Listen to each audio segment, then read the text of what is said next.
Hi, and welcome to The Working Songwriter, the show where today's best songwriters come to talk shop. I'm your host, Joe Pug.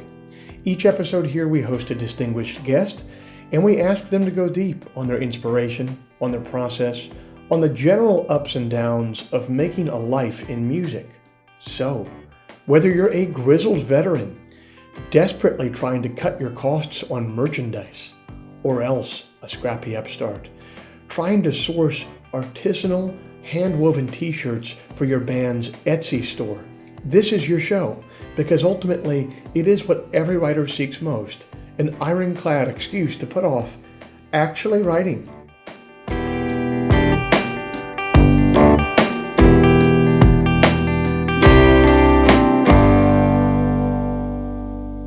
Hey everybody, it's the second Friday of December 2022, and I thank you for joining us. This week's show is brought to you by Bandzoogle. Built by musicians and for musicians, Bandzoogle is an all-in-one platform to build a beautiful website for your music. I'm old enough to remember when you had to pay somebody called a web developer to get a website made. And it would always be some guy named Fabian who drove an Isuzu Amigo with vanity plates that said blessed, and who was always trying to sell you amphetamines that he had packaged in fruit by the foot containers. And old Fabian would charge you about $1,000 for a website that would be obsolete in 6 months. But it's the future now, you guys. That's not how it works anymore. We're allowed to have nice things now. One of those nice things is Bandzoogle. Bandzoogle powers the websites of tens of thousands of musicians around the world, from weekend warriors to Grammy winners. All the features you need for a professional website are already built in. Hosting and a custom domain name, dozens of fully customizable design templates, tools to sell your music and merch commission-free. They've even just added custom landing pages for musicians. You can now easily create your own music landing pages using preset page templates and built-in funnel tools. The Working Songwriter podcast listeners can go to bandzoogle.com to try it for free for 30 days. Use the promo code TWS, the initials of our show, TWS, to get 15% off the first year of any subscription. If you would like to hear some of my music live in the coming weeks, you can check out my tour page, joepugmusic.com/tour, where there are a bevy of new tour dates posted all around the world, from London to Wolf Trap. Or you can find me the first Sunday of every month at 9 p.m. Eastern on YouTube for Sunday Songs. That's a live stream. I'm live, I'm playing tunes live, and I'm taking requests in the live chat. It's a really fun, really interactive experience. I dare to say that we're building something of a little community over there, including many people who are listeners to this podcast. So come on over and be a part of it. That's the first Sunday night of every month at 9 p.m. Eastern over on YouTube. Head on over to joepugmusic.com and click on the live stream tab to set a reminder. Finally, if you enjoy this podcast, if you'd like to help it remain a viable endeavor for me, here's a couple things that you could do to help. First, you could become a supporter of the show over at Patreon. Patreon is a platform that allows you to directly support creative endeavors that you find meaningful. You just head to their site, Patreon, you search for The Working Songwriter, or you search for my name, and then you sign up to kick in a few bucks every month for the show. Think of it as a voluntary subscription, a subscription that you certainly don't have to pay for, but that you choose to pay for because you dig the show and because you won't miss a few bucks at the end of the month. If just 1% of our listenership would kick in the price of a cup of coffee every month, it would make an immense difference. So thank you to everybody who's taken the time and the capital to support the show in that way. If you're not in a place where you can contribute in that way, there's still a couple ways that you could help out. First, you could leave us a rating in the iTunes store, or second, you could simply tell a friend about the show. Spread the word about the show. The simple math on those two things is that they will help me much more than they will be a pain in the ass for you. Okay, I'll end all the harassment there. Thank you so much for joining us this week. I hope you enjoy our conversation with Madison.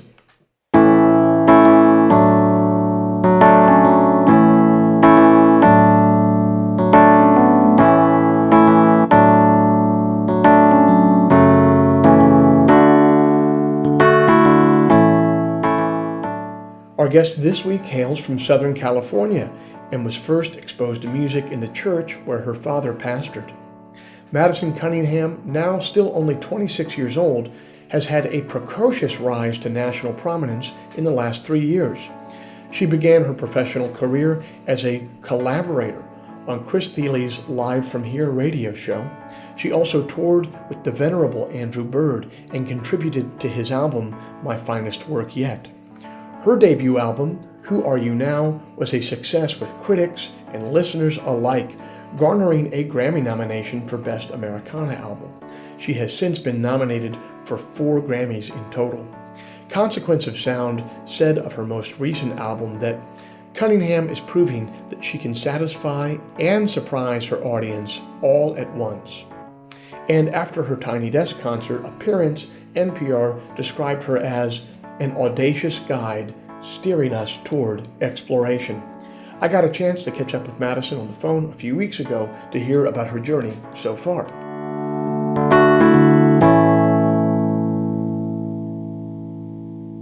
Madison Cunningham, thanks so much for being a part of the Working Songwriter podcast. My understanding is that music has always been a pretty big part of your life. You grew up not only in the church with your dad as a pastor, but maybe playing music in the church. What did music look like for you growing up?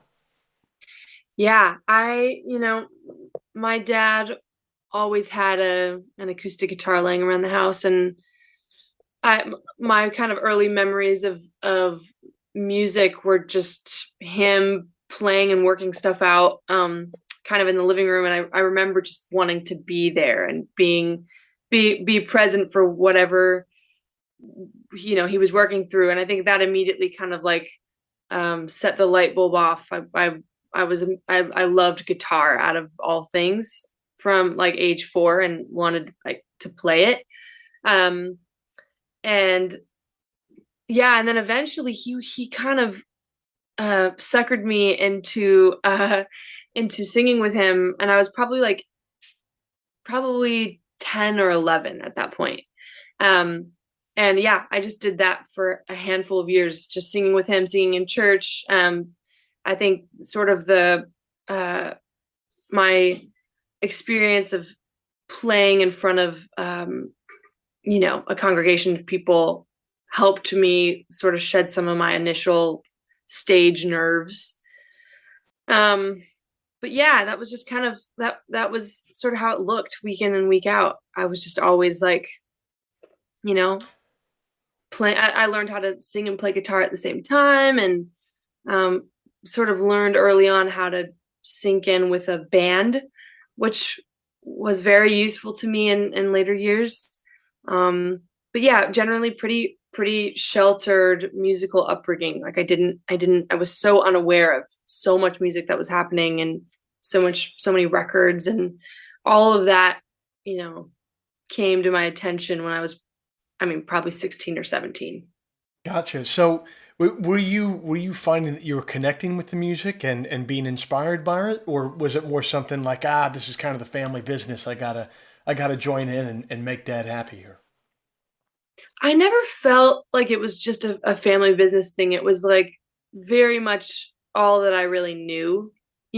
So it was like music was a very happy place for me. And I've said this a bunch before, but I was mad at my parents later for keeping certain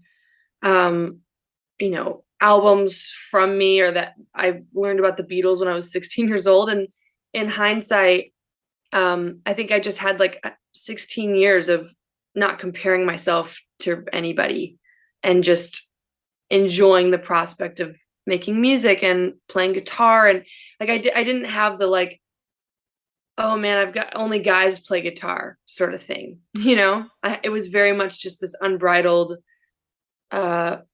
curiosity and joy around playing the instrument and wanting to be good at it. And then of course all of those other things came later. Yeah, there is a wisdom to it on your parents' part there, because it's like, Rubber Soul is always going to be there. You're going to always be able to pick up a copy of Rubber Soul, and it's going to sound the same at 22 as it did at would have at 9 years old. So in some Yes. ways, it's like you got to, once you kind of came of age, you kind of got to feast on all of this music. Oh yeah, and then pass out from feasting too much. Yeah.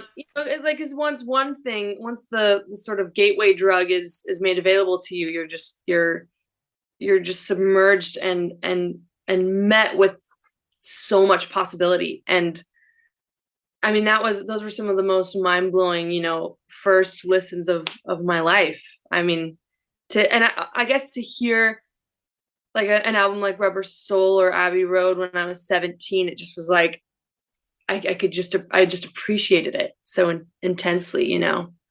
Yeah, I mean, you're getting an experience there that the generation that is like right below yours to some degree is not going to have unless parents like really attenuate what they can do. Like I think about my kids and it's like, all right, if you want to watch the original Ninja Turtles, it's all right here for you to watch all 300 episodes. If you want to watch the one that was made in 2010, that's there too. And so there is an advantage to that ubiquity of media that they can consume. But there is also, there's an opposite side of the coin with everything. And I think to a certain degree, maybe what they're going to miss out on is exactly that experience that you're talking about there. Being able to have things hit you at later points in life and that moment of inspiration, which only happens once, you get it at a very useful time. Yeah, and I guess and then the other side to that coin is that you're you're immediately overwhelmed Ah, by yeah. how much music there is and how you just are just always scratching the surface. And if I had had maybe more time to digest people like the Beatles or Joni or Bob Dylan in my younger years, then I would be farther ahead on my listening, journey. But I don't know. Yeah, I Yeah, think music is vast and it's eternal. So I think we're always only scratching the surface, no matter what. it is. And yeah, I mean, I guess in some ways you could worry like, well, I didn't get to listen to that early on, so it's not a part of my songwriting DNA, really deep in. But then on the other hand, I don't know.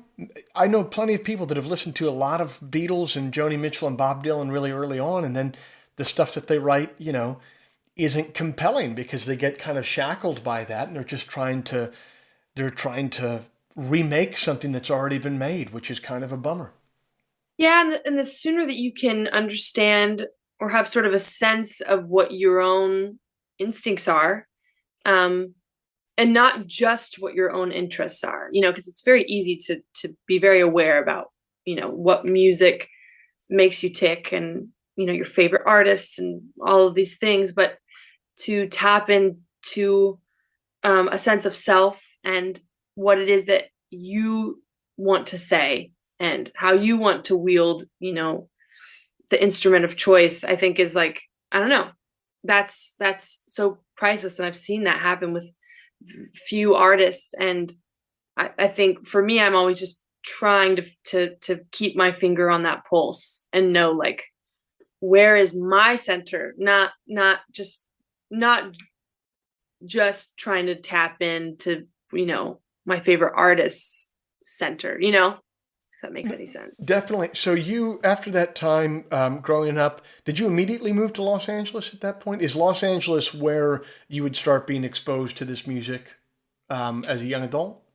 Not quite. So I was born in San Diego. When I was about 5 years old, my parents moved to Costa Mesa, Orange County, and that's where I did the bulk of my growing up. And then I moved to Los Angeles when I turned 21. Okay. So what was the scene like on the ground that you found in Los Angeles? I mean, there are so many great artists and songwriters in Los Angeles. Like right now, I feel like there's a real renaissance in the last 10 years of Yeah. really incredible artists doing work out there. What did the scene look like on the ground when you arrived there?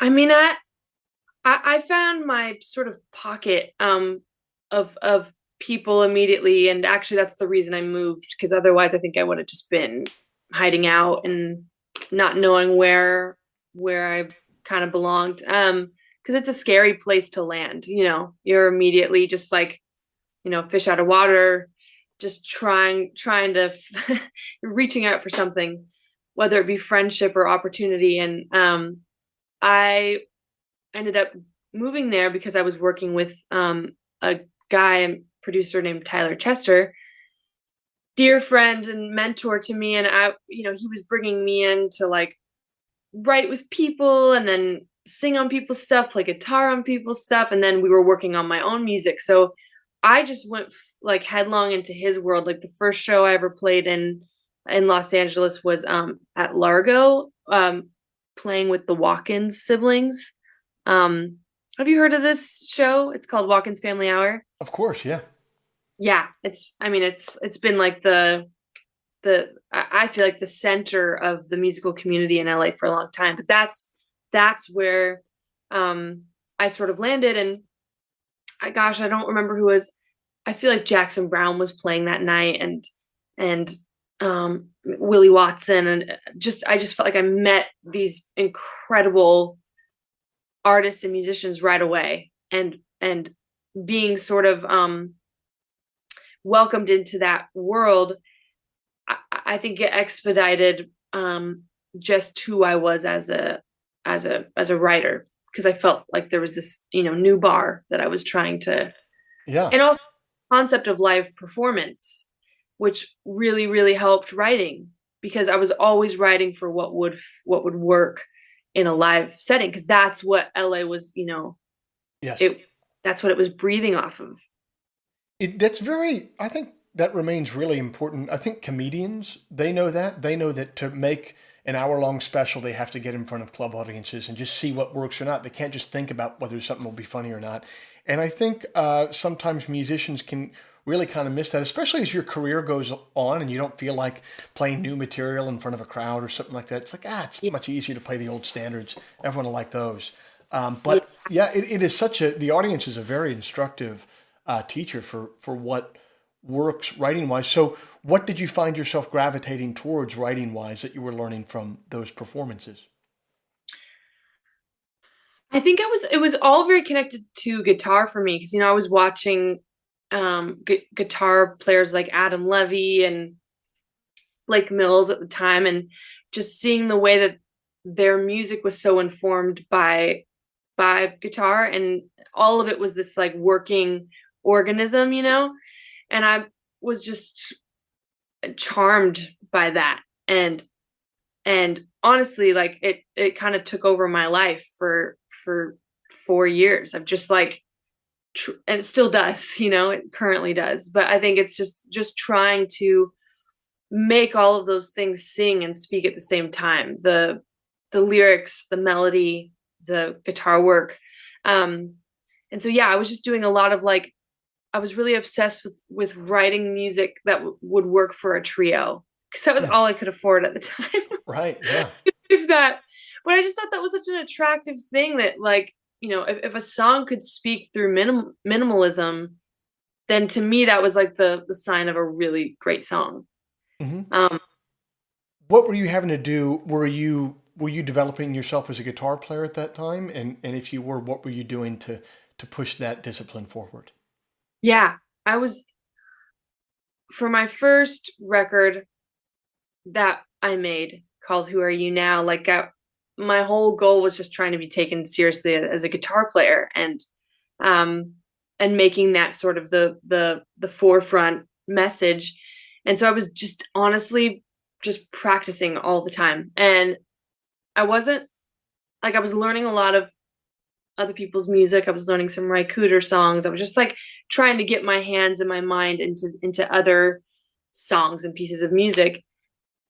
But then I was practicing songs that I was writing. I was just practicing those all the time, because I would have like a vision for how I wanted to play and Hmm. how I wanted the song to feel and sound. Um, but I don't think I had the capabilities quite yet. So it was just like my imagination was a bit better than Yeah. I was at the time. So I was doing a lot of really just practicing from that perspective, if that makes any sense. Yeah. It just And sounds like time in the woodshed. yeah, there's so I mean I was practicing so much that I had sort of a something happen with my spine, because I wasn't sitting correctly, Right. and it affected my wrists. Like everything started to shut down, and I was in like a lot of pain, and I was so scared. I just thought like I'm coming, I'm like I have some rare disease, and what I'm building right now is about to just crumble. But it was bad posture, and like a massage therapist fixed it in a week. But it was that intense, and it was so intense that I didn't realize it. I was like, there's no way that I'm practicing that much. And Hmm. now when I look back, it was like 8 hours a day. Wow, you were practicing 8 hours a day on the guitar. Seriously, like I was so obsessed with being. I just wanted to be good. I Yeah, just I wanted the guitar to work for me. I yeah. didn't want to, you know what I mean? So I was constantly just behind, yeah, at the working table. Yeah. Well, you mentioned Ry Cooder there, who is just such a wonderful person to crib notes from on the guitar end. I love that album of his Chicken Skin music from years ago. So many great guitar riffs and mandolin riffs to take from that. Who else were you listening to who you were kind of cribbing notes from and different stylistic points to amalgamate and make your own? One, in that sort of period between living in Orange County and Los Angeles, the soundtrack that kind of marks that time for me was Jeff Buckley's Grace. And to me, I was like, his songwriting and his vocals get so much credit, but and they're still I mean, it's incredible for good reason, but his guitar work was so beautiful, and it just had such a specific style. And so I was really obsessed with learning like his chord voicings, because I didn't hear that kind of, existing anywhere else. Um an artist called Juana Molina. I Are don't you know. familiar? No. Oh, I think you would flip out. She How do you spell that? I'm gonna keep this for after the show. What is it? Juana Mer- Molina, Juana Molina, and she's an Oh, Argentinian artist. right on. Oh, Great, cool guitar player. I mean, coolest guitar player alive. oh, She's I my can't wait to check this out. Right on. pro. But like, and again, you'll hear it and you'll be like, that's not a guitar. But it's like once you watch her live videos, you're like, oh my God, she's doing everything and creating all of these like otherworldly sounds with, you know, with like an SG uh Hmm. like Squire or something. Anyway, she's so good. And that I was obsessed, I still am, but we just was really obsessed with her in that time too. And that informed a lot of my, styling choices. Wow, it's really cool that you were coming. You mentioned, the way that you kind of put it. You were like, well, I was exposed to like a very sheltered output of music growing up, but then the people that you're mentioning being into are, even on the bigger end, like Jeff Buckley. Like he's a relatively obscure artist for most people who just Yeah. aren't big music listeners. Obviously, Juana Molina, I'd never heard of. I listened to a lot of music, never heard of her. Like, what do you think it was about you that you were kind of drawn to these very kind of maybe left of center or at least relatively obscure um, artists? Like, can you explain how you think you ended up with them rather than a more uh, traditional, let's say, slate of people to be influenced by? I mean, my sisters used to play a lot of like, you know, mainstream sort of top 40 stuff. They would sneak around about it. And I remember just always having an aversion to it. I just like hated it. And so anyone that was left of center from that was already going to be like have a really good shot at Yeah. being someone that I just adored. And I think I just had the right people around me who were just feeding me these artists that they knew. Like I think I had a sensibility as a kid without hearing other things, that just loved just certain melodies and chords that, you know, maybe I was drawn to even without influence. And then, when I heard, those forementioned artists, it just was like, oh, this is how it's done. And these rules can be broken all the time. And, you could say whatever you want in a song, just like all these light bulbs started going off. But I had already had an obsession with, I don't know, just putting as many chords in a song as you possibly could, which I've, since learned to dial some of that back Sure. sometimes. But um, I don't know. I think it just that music spoke to me immediately. It's really important. It's obviously important to know what you like as an artist. Almost more important to know what you hate, I find. And it's it's really funny to me that just like off the break, like with top 40 stuff, you're like, nope, I hate it, not about it at all. What do you where do you think that aversion comes from? Like specifically, what did you not like about it, or it just like you heard it and you're like, this is gross, I'm out. It's like a physical reaction, or were there specific elements to that type of like huge pop, very palatable music that you just couldn't get down with? Well, for to start, it hurt my ears. Like there was nothing about it that made me excited to do anything. Yeah. I knew the difference, and also everything that it was speaking about, I just couldn't relate to. Like there Hmm. wasn't any part of me that I was a very shy kid and like I said, sheltered. Like there was no part of me that was like, I want to go party right now. I want to go dance the night away. Like all of this, like just like nothing spoke to me like Joni Mitchell did, like Jeff did. It was like, you know, when I heard Joni, I felt like that level of songwriting made me feel like she was writing for like to me. Hmm. And once you experience that, everything else just feels, you know, second best. So I don't know. I've never been asked that before, and I've never thought through. I was also just stubborn. If like my group of friends, loved a boy band or loved a pop artist or whatever, I just like automatically had to hate it. There could have been things about it that I loved, and as a songwriter who loves songwriting now, I can go back and look at Yes. major pop songs and be like, that was actually a well written song, Yeah. as far as songs go, and like not have this like holier than thou view about it. But yeah, I don't know. I think that was maybe important for me to find it distasteful at the beginning. When you come into that crew who's kind of introducing you to some of this music, like Sarah and Sean Watkins, you mentioned at that first show, Jackson Brown is playing there, Blake Mills, a lot of people like this. These are a lot of very accomplished and well respected musicians. You're first just starting out. I guess my question as far as this goes would be, how did you strike the balance between like learning from artists like this, but then at the same time balancing that with sort of a sense that you belonged as well and that you had something to say as an artist yourself, not just to learn from others, but to contribute yourself. Where did that confidence?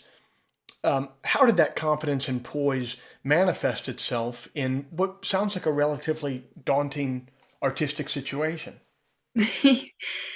Totally. I felt so out of my depth and just, dealing with a lot of imposter syndrome. But I think again, I had people around me who were very much pushing me forward and who were wanted to see me succeed. And I felt like that whole group of people that you just mentioned, who I like just sort of stepped in onto a stage with, there was no like there was no guile in them. There was no like you know pretentiousness that wanted to see a new artist fail. I felt very welcomed, so I was able to admit I'm green, but I really want to do well and I want to put my best foot forward. And I felt a lot of that when I was the duet partner with Chris Thile for a couple seasons of the show Live from Here. It was a radio show, and Chris is a master and a genius, and he is also equally just like kind as he is an incredible musician. Um, and so that was one of my first experiences where I was like, there's no option. I have to rise up to the occasion. I Hmm. can't like drop this, Um, so I just think in confidence, there has to be humility as well. I think I was willing to um, fail in ways that would be helpful, if that makes Hmm. sense. Yeah. I was willing to look a fool in front of my heroes if that meant that I was actually learning something from Ah. them. Um, if you get in front of your heroes and you cannot mess up and you cannot look, like then I think that's a wasted opportunity. An unwillingness to be a fool. I think you've really hit the nail on the head there. Because I've been around music and entertainment for long enough where I've watched people, very good artists, get an opportunity like the one that you're talking about there. And you just mentioned, like, well, there's no room for me to not, perform well or do this. And I'm here to tell you that more often than not, there's plenty of room, and people don't seize that moment, and often they self-sabotage. And Yeah, I'm doing a monologue here because I'm trying to get back to what you were talking about. I think they self-sabotage because they're unwilling to appear a fool for even a moment. So if they yeah, self-sabotage, then they can immolate themselves in a way that they choose that kind of gives them like some control of the situation, and yeah. they'll be a failure, but they won't be a fool. And that's, I don't know. I've seen it happen a lot, and I just think it's beautiful that you were able to navigate that situation and have that willingness to be vulnerable in front of people that you respected. Well, and again, you don't know how to measure it. You don't know what the circumstances are for a failure like that in front of your heroes. And so you're like, I'm just gonna assume that failure is not possible here. And go Yeah. put my best foot forward and then, but again, people like Sarah and Sean and Blake and Jackson, like they are so seasoned and they're just not threatened by anything. Right.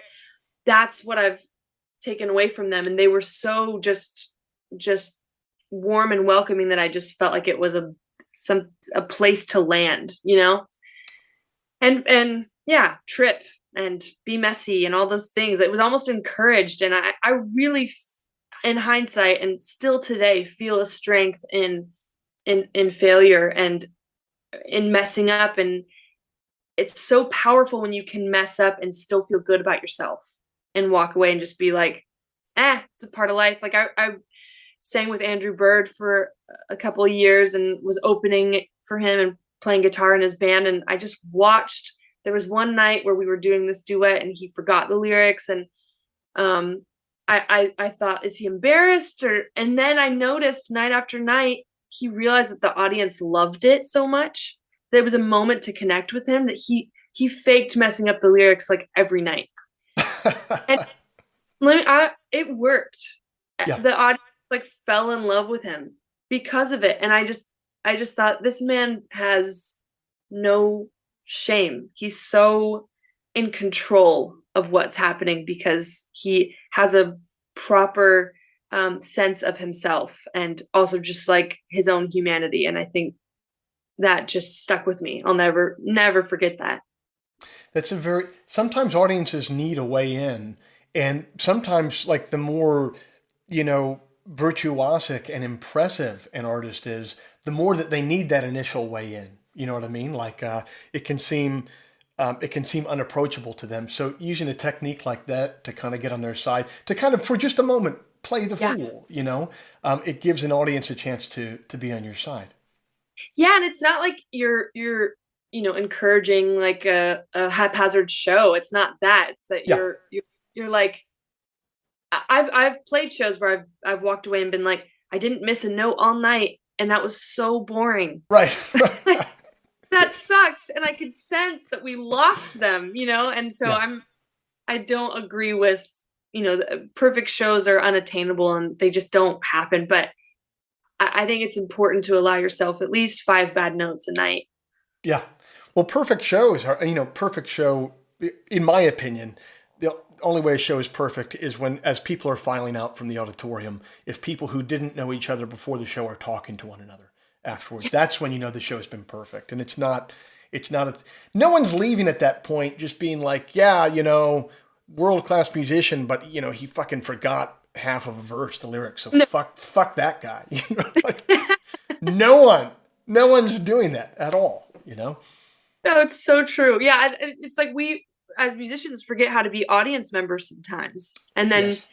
And then you go see a show and you're like, "Oh man, I'm so glad that I just saw Tom York mess up or whoever." Like not Yeah. that happened, but that would be a dream come true to see that happen and just see what he would do and that you know what I mean?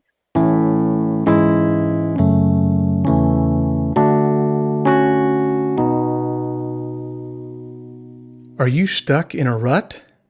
Are you tired of listening to that Jimmy Buffett 20th Century Masters CD over and over again and need some new music? Are you sick of making hamburger helper beef stroganoff for dinner every night and you want something new to cook? What you are looking for, my friends, is the Enthusiast Digest. That's my monthly newsletter, which arrives in your inbox the first Sunday morning of every month, bursting with musical recommendations, poetry selections, recipes and cooking techniques for my favorite dishes, and items of general interest culled from the vast cesspool that is the internet. The Enthusiast Digest is free to subscribe to. If you dig the poetry that you hear on this show and the artists that you're hearing from, you'll dig the newsletter because I approach it with the exact same sensibility of curation. Go to joepugmusic.com/newsletter today to sign up for free. That is joepugmusic.com/newsletter. It takes approximately 15 seconds to sign up for a free newsletter that will enrich the first Sunday of your month with a veritable cornucopia of new and delightful recommendations. That's the Enthusiast Digest, the first Sunday of every month. Sign up for free at joepugmusic.com/newsletter.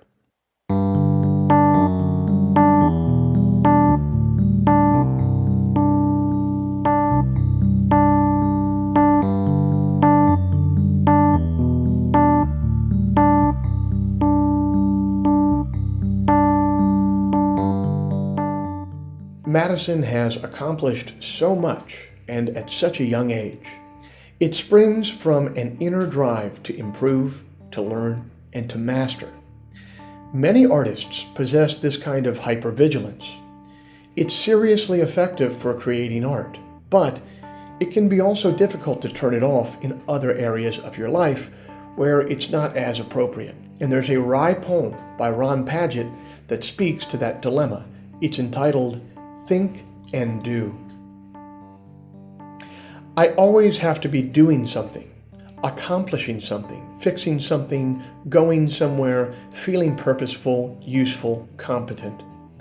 Even coughing, as I just did, gives me the satisfaction of having just cleared something up.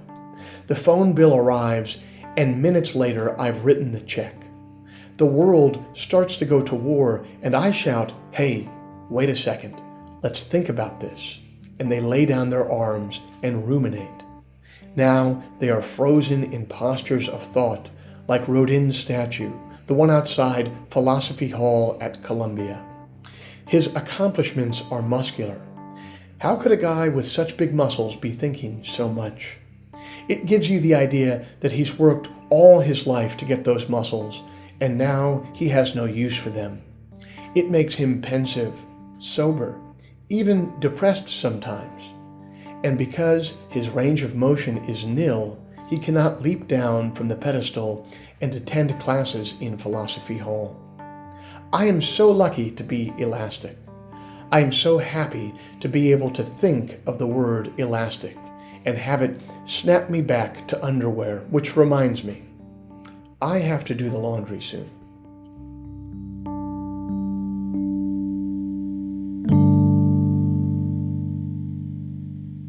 So it seems like there's a real before and after for you with the release in 2019 of Who Are You Now, which would be for all intents and purposes the debut of the Madison Cunningham that we know now. Can you kind of describe what it was like to release that album and see it become something that it's become a real, in the last couple of years, I think a real cultural touchstone for a lot of folk music enthusiasts and Americana music enthusiasts. Can you describe a time when you felt like the album was going to take on a life of its own? Can you describe what Mm. that felt like at first? Oh man, it's so hard because you never know what an album's gonna do, and you just have to follow sort of your gut the whole time. And like you said, this was, for all intents and purposes, my debut album, and there was so much, pressure around it, and which I've since learned there isn't going to be a record that doesn't have pressure around it. But this one felt different. It was like my first statement, so it felt like a first step, and it just felt so crucial. And um, I didn't sleep very much. I was just always trying to get to the point where I felt proud of the songs, and there was just so much work put into that. And by the time we actually recorded the songs, we were at Sonic Ranch in El Paso, Texas, and there was just this like love surrounding the record. I think trickling down from Tyler, who produced it, from my A&R Mike Viola, to my management, to the band members A Browns and Alan Hampton and myself. It just felt like this very unified effort. And at that moment, I just thought, like, I actually don't care what this album does for people. I know what it did for me. Yeah. Um, and at that sort of crossroads, I think I was just open to whatever was going to happen with it. And that was, I think, the healthiest place to be, as opposed to like, I hope it earns these sort of, and we all hope that it, our records and the work that we bleed over get some sort of like reward or just Yeah. like return is a better way to put that. But yeah, I can honestly say I didn't expect anything. I only hoped. Yes. Yeah. Yeah. Well, that's a beautiful thing though to have a whole crew come together with that sort of synergy and working on it. I'm a huge fan of Mike Viola and his songwriting and all the stuff he's done. What was he adding to the project as your A&R for that, and what did you learn from him? Well, as you know, I mean, he's one of my favorite songwriters, and I think a lot of artists would say the same. Yeah.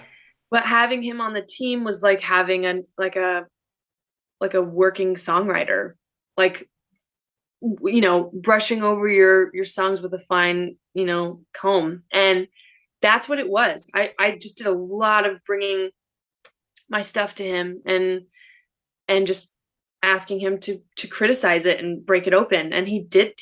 And that was, I knew, I was like, no one has access to an A&R like this, and No. I don't think I ever will again, unless I strike gold somehow. But yeah, that's I just learned about songwriting. Was there a common critique? Was there something that you had to improve upon as a songwriter to take that next step to get the album where it needed to be? Did the same kind of type of critique continue rearing its head with different songs?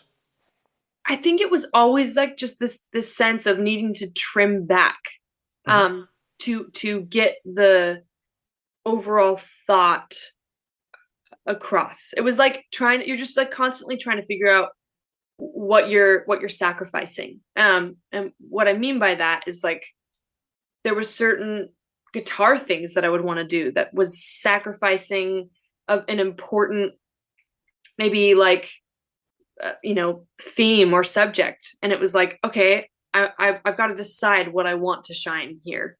And there was a lot of him just kind of pruning stuff back and being like, maybe this thing's too wordy. Maybe say this simpler. Maybe you're overthinking. It was just a lot of me overthinking stuff, Mm. and also thinking that I was blocked much more often than I actually was, because I was just standing in my own way. And he was very good about showing me how to just step aside and see the song from multiple angles. Is that a skill that you've been able to retain going forward? Yes, I think I've gotten better at it. I mean, of course, at the start of any song, I feel like a noob. I feel like I've never done it before. Yeah. But I believe now that that's a good thing. Like I think that's really important to being open to new ideas and to, just the song is by wanting to get to know it and not think that you just know it already. Yes. Yeah, it's very important. That's a trap I find myself falling into quite a bit of, it's very similar to being a parent, actually. Like any moment that I think like, oh, I know how to do this dad thing now. I got this. Then something just comes from left field. There's hand, foot, and mouth, and then there's a kid getting in trouble at school, and you just get kicked. Same thing with songs. Like the moment that I feel like, oh, I really got this under control with this new album. I'm seasoned. I can sing better. I can do this better. It's like, well, that's the moment at which all your output just cosmically decides to turn to shit immediately. Yeah. Yeah, I totally agree. It's like you can't I yeah, I keep living under this illusion that at some point it's all going to feel easy. Hmm. And just think that's an illusion. I don't think that's real. Yes. Maybe I've experienced songs that have happened easily or easier than other songs, but yeah, there's no I just don't think there's ever going to be a time where I can just sit back and just let it all play out unless I want, a record that's, I don't know, a little bit of sleep. Right. Okay. So obviously that means for this new record of yours out this year, Revealer, that it wasn't one where you just sat back with your heels up, relaxing on old tricks. So what did this process look like, and how is it different from your debut? What did you have to do differently to progress?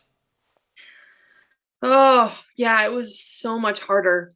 Um, and I knew that it was going to be harder because there's so much superstition around sophomore records in particular, especially if the first one does well or if it's Hmm. received well or whatever.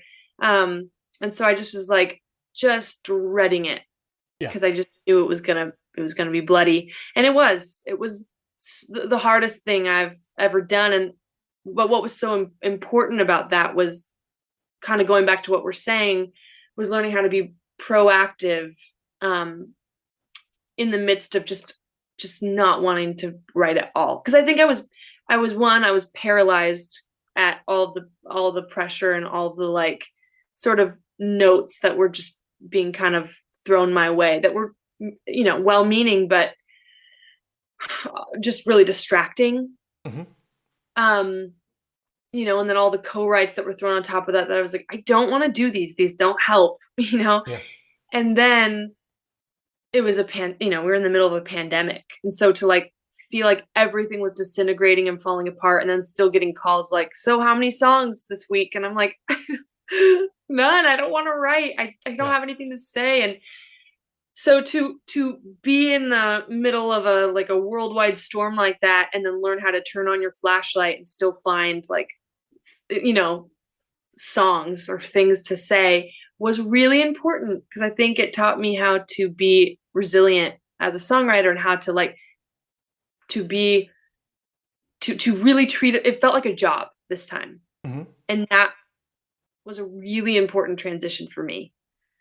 You, Um, you because use the it's like, analogy of a flashlight there, and I think that's interesting because I think the way that in which you meant it was you were using it to discover where these songs were, but I think it could also be used in the sense you were kind of alluding to. Well, I had a lot of notes from different people coming my way. There's a lot of interested parties, yeah, and probably people that mean well for the most part, but a lot of noise coming at you. I think the analogy of a flashlight can also be used because at that point that is the definition of like limited focus, right? Like limited, you can only see what is in the beam's shaft there, and everything yes. else is in the dark around it. So, in what sense did you have to um, focus the voices that were able to be able to reach you or maybe not be able to reach you as you did creative work? Well, it's so hard because so many of these voices were not only well-meaning but also were speaking from experience, Yeah. which is a double-edged sword, because just because someone is speaking from, a vast amount of experience doesn't mean that they're going to be able to speak to your process. Yes. And I learned that, in the middle of the process, because I was like, I was far too open to all of it, because I just was like, I wasn't sure of my direction yet. And I struggled with the direction along the way. So I think someone said this to me recently, and it made so much sense. He was like, if you're a people pleaser, make sure that you keep your circles incredibly small. And that's I've good. That's never, real good. and I have not stopped thinking about it since.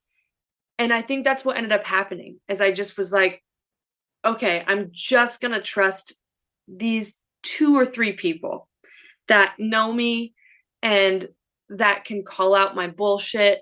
And one of them was my husband, Austin, who's not a musician, but just is an incredibly creative and intuitive person, and could just sense if a song was good or if it was reaching for something and not quite getting there. And then Mike Viola, again, he would send me some song prompts, because again, I was melting down. I was like, I cannot do this. And he's like, yes, you can. He was like a general speaking to a soldier or something. It was so great. And he would be like, here's a prompt. And he would just give me all these limitations, and they set me free as a writer. And then I would meet him on his porch, and I would play it for him. And it was one of the most joyful times of writing, in the midst of just, I would describe agony. Like I was constantly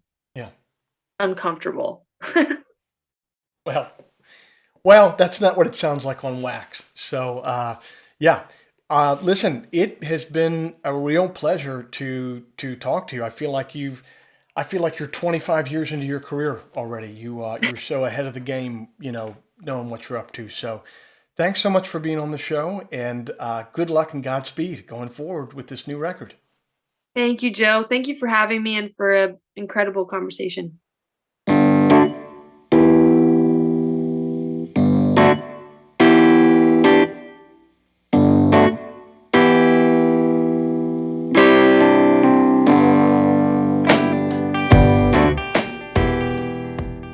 This week's show is brought to you by Bandzoogle. Built by musicians and for musicians, Bandzoogle is an all-in-one platform to build a beautiful website for your music. Use promo code TWS, the initials of our podcast, TWS, to get 15% off the first year of any subscription.